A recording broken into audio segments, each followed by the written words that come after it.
আমাকে মিথ্যা বলো না। Sir? না মানে ওইটার ইংরেজিটা বলুন আপনি। Oh, don't lie to me. Don't lie to me. Okay, আসসালামু আলাইকুম everyone, this is Mohammad Al Faizuddin Talukdar. আশা করি আপনারা সবাই ভালো আছেন। সো আজকে আমরা জানবো বাংলা বাক্যে না বোধক বা ডোন্ট শব্দটা ব্যবহার করে আমরা কিভাবে বাক্য তৈরি করতে পারি। যেমন মনে করেন আমরা বলতে চাচ্ছি তুমি এটা করো না, তুমি ওটা করো না, তখন কিভাবে আমরা বাক্য তৈরি করব। সো আমাদের সাথে আজ আবারও আছেন Promi ma'am.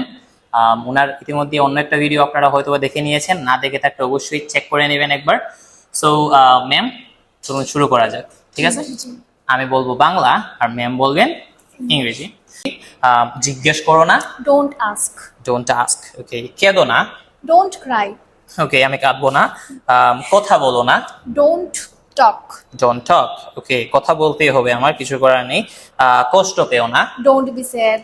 Don't be sad. Okay, হাল ছেড়ো না, Don't give up. Don't give up. Okay, আর এসো না। Oh, don't come again. ওকে, আর এসো না, don't come again. Nice one. রাগ করো না। Don't be angry. ওকে, আমি আর রাগ করবো না, কোনো অসুবিধা নেই। সো এই ছিল আমাদের বাক্যগুলো। হয়তোবা আপনারা বুঝতে পেরেছেন কিভাবে আমরা বাংলা বাক্যে না বোধক মানে ডোন্টটা ব্যবহার করে কিভাবে আমরা কোনো কথা বলতে পারি।